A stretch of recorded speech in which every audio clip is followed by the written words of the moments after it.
Hello guys, in this video we are going to start the subject that is database management system. आप लोगों ने previous video पर TOC और DBMS के लिए इक्वल कमेंट्स किए थे, लेकिन हम लोग स्टार्ट करेंगे सबसे पहले DBMS अपन क्यों स्टार्ट करेंगे, क्योंकि इसमें बहुत लेंदी यूनिट है तो अपन इसे पहले कवर करेंगे। तो अपन यूनिट फर्स्ट का पहले सिलेबस देख लेंगे स्टार्ट करने से पहले। तो अब देखेंगे अपन अपनी यूनिट 1 के टॉपिक्स और सिलेबस। तो इसमें टोटल 14 टॉपिक्स हैं और उन टॉपिक्स में अपने सब टॉपिक्स भी हैं। तो अपन का फर्स्ट टॉपिक है DBMS कॉन्सेप्ट्स एंड आर्किटेक्चर। इसमें अपन बेसिकली इंट्रोडक्शन पढ़ेंगे कि अपना डाटाबेस होता क्या है, database management system. Then database approach versus traditional file accessing approach. Then advantage of database system. Then data models क्या होते हैं, scheme and instances. Then data independence, database language and interfaces. Then overall database structure, function of DBA and designer. अपना ER data model, ER का मतलब है यहाँ पे entity relationship, entity पढ़ेंगे एंड एट्रीब्यूट्स, एंटिटी के टाइप्स क्या होते हैं, डिफाइनिंग द ER डायग्राम, जो अपना एंटिटी रिलेशनशिप डायग्राम है उसको भी अपन अच्छे से पढ़ेंगे, डिफाइन करेंगे।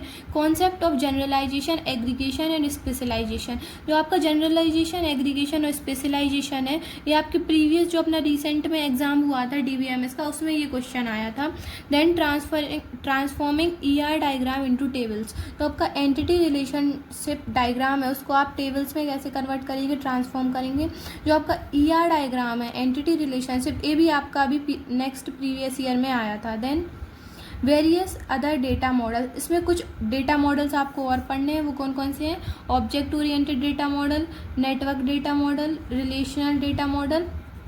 ठीक है, अब अपना लास्ट टॉपिक है 14th, that is comparison between the 3 types of model. जो आपके यहाँ पे 3 टाइप्स है अपन इनको कंपेयर करेंगे।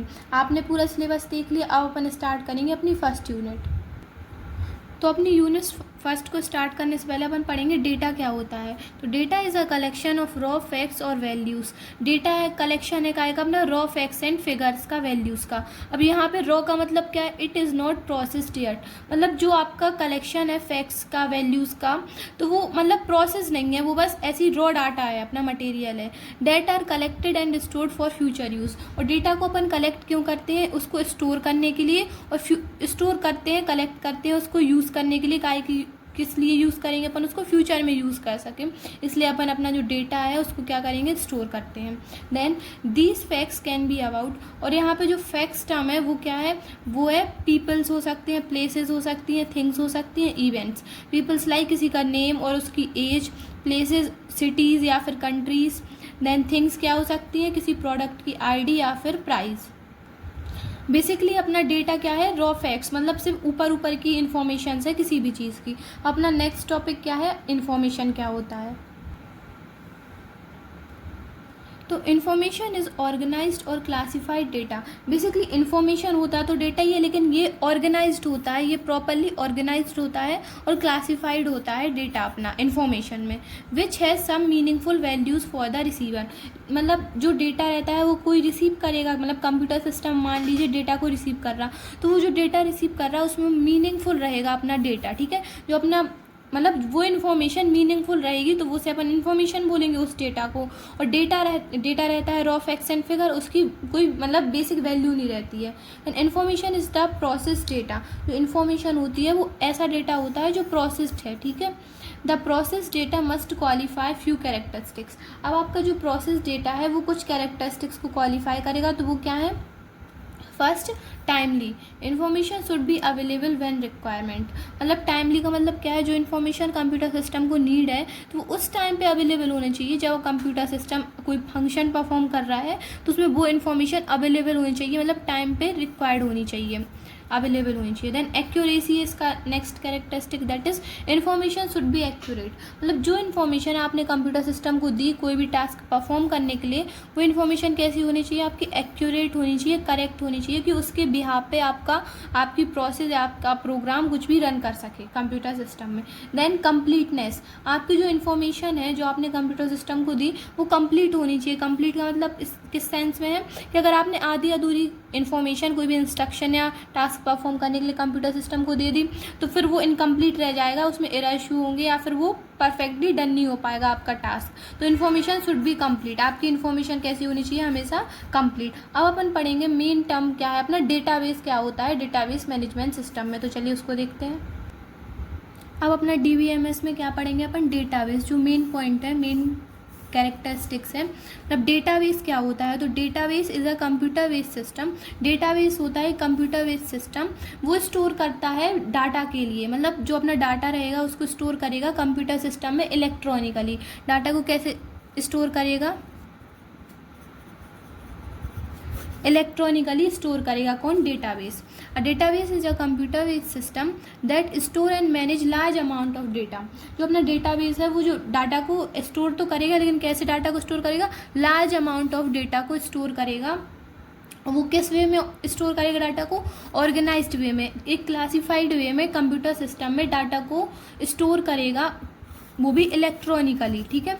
एंड सिस्टमैटिक वे, ऑर्गेनाइज्ड वे में स्टोर करेगा, कैरेक्टराइज्ड वे में स्टोर करेगा, सिस्टमैटिक वे में स्टोर करेगा काय को, अपने डाटा को, usually in the form of table. और जो अपना डाटा स्टोर होगा वो किस फॉर्म में होगा, अपना टेबल के फॉर्म में होगा जनरली, ठीक है। So it can easily exist. तो जो अपन ने डाटा कंप्यूटर सिस्टम में स्टोर किया, तो अपन स्टोर क्यों कर रहे हैं, क्योंकि अपन को फ्यूचर में उस डाटा की क्या पड़ सकती है, नीड। तो नीड पढ़ने के लिए अपन उस डाटा को स्टोर करेंगे कि अपने फ्यूचर में जब अपन यूज़ करें तो अपन उस डाटा को एक्सेस कर पाएँ, तो अपन डाटा को क्या कर सकें, एक्सेस कर सकें। अगर आपको कोई बहुत सारा डाटा अमाउंट है और आपको उस डाटा में से, मतलब उस बेसिकली जो आपने डाटा स्टोर किया उसमें से कोई एक पर्टिकुलर चीज़ सर्च करनी, तो आप ऐसा तो नहीं पूरा डाटा खोलेंगे देन वन बाय वन उसको सर्च करेंगे, तो आप उस चीज़ को एंटर करेंगे जो आपको सर्च करनी, देन डेटाबेस आपको वो चीज़ प्रोवाइड करा देगा। तो आप क्या कर सकते हैं, इसमें सर्च कर सकते हैं, ठीक है। फिर क्या कर सकते हैं अपन, डाटा को मॉडिफाई कर सकते हैं। मान लीजिए आपने कुछ किसी डाटा को सेव किया आपके कंप्यूटर सिस्टम में इलेक्ट्रॉनिकली, लेकिन अगर आपको उसमें कुछ और डाटा भी ऐड करना है तो उस डाटा को आप क्या कर रहे हैं, मॉडिफाई कर रहे हैं, उसमें अपडेशन ला रहे हैं जो आपने डाटा स्टोर किया, तो आप डाटा को क्या कर सकते हैं, मॉडिफाई कर सकते हैं आपके डाटाबेस में। एंड प्रोटेक्ट कर सकते हैं उसे, एरर से प्रोटेक्ट कर सकते हैं, वायरसेस और वॉर्म से अपने डाटाबेस में। अब अपन डेटाबेस को एक एग्जाम्पल, एक रियल लाइफ एग्जाम्पल की हेल्प से समझेंगे कि बेसिकली डाटाबेस अपना यूज़ कहाँ कहाँ हो सकता है। तो देखते हैं।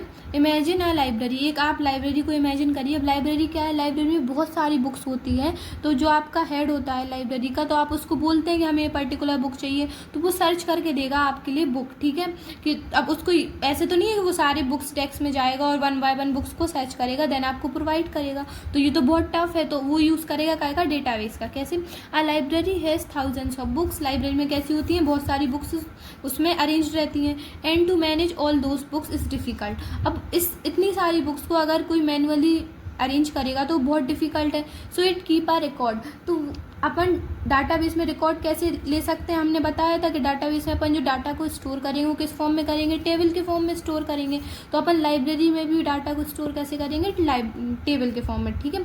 अब डाटा को उसने स्टोर कर दिया, उसे जैसे कि मान लीजिए उसको डॉक्टर शर्मा की बुक इशू करवानी है किसी पर्टिकुलर इंसान को, तो वो अपने हेड के पास जाएगा, तो हेड क्या एंटर करेगा, मतलब टेबल तो क्रिएट कर दी ना डाटाबेस में अपन ने पहले से, तो जो अपना हेड रहेगा वो क्या, बुक ID डालेगा, जैसे उसको डॉक्टर शर्मा की बुक चाहिए तो 101 डालेगा, साइंस बेसिक्स है बुक का नेम डालेगा, देन बुक अपन को मिल जाएगी। अब डाटाबेस में क्या क्या मेन चीज़ रहनी चाहिए लाइब्रेरी में, बुक की ID, बुक का नेम, उस बुक का ऑथर कौन है, वो बुक पब्लिश कब हुई थी, ठीक है। तो बेसिकली यही अपना डाटाबेस होता है, किसी चीज़ को स्टोर करके देन उसको सर्च करना, एक्सेस करना, मॉडिफाई एंड प्रोटेक्ट करना, रिट्रीव करना। And this table of book is stored in the database on the computer. तो ये बुक है जो अपन की लाइब्रेरी में पहले से अवेलेबल है, तो इनको स्टोर कर दिया अपन ने कंप्यूटर में एक डेटाबेस में, ठीक है। तो बेसिकली क्या था अपना डेटाबेस। आई होप आपको ये डेटाबेस जो टर्म है ये क्लियर हुआ होगा। लेकिन एक चीज़ सुनिए, जो डेटाबेस अपना आया, लेकिन डेटाबेस अपना मान लीजिए कोई चीज़ आई, लेकिन उससे पहले अपन कुछ और भी यूज़ करते थे, तो डेटाबेस से पहले अपन क्या यूज़ करते थे, फाइल सिस्टम। अपन अभी डेटा को काय में स्टोर कर रहे हैं, डेटाबेस में, ठीक है। और फिर डेटाबेस एक मैनेजमेंट सिस्टम है जो आपके डेटाबेस को मैनेज करेगी, ये अपन आगे पढ़ेंगे। लेकिन डेटाबेस में स्टोर करते थे जो अपन डाटा, उससे पहले अपन डाटा को कहाँ पे स्टोर करते थे, अपना फाइल सिस्टम में, ठीक है। अब फाइल सिस्टम में भी कुछ कमियां थी, तो वो उनको इम्प्रूव करने के लिए अपना डेटाबेस आया। तो अब अपन लोग अपनी नेक्स्ट वीडियो में पढ़ेंगे कि अपन ने फाइल सिस्टम से मतलब फाइल सिस्टम से बेटर डेटाबेस क्यों है, और फाइल सिस्टम के डिसएडवांटेजेस पढ़ेंगे और अपने डेटाबेस के एडवांटेज पढ़ेंगे अपनी नेक्स्ट वीडियो में। Thank you guys.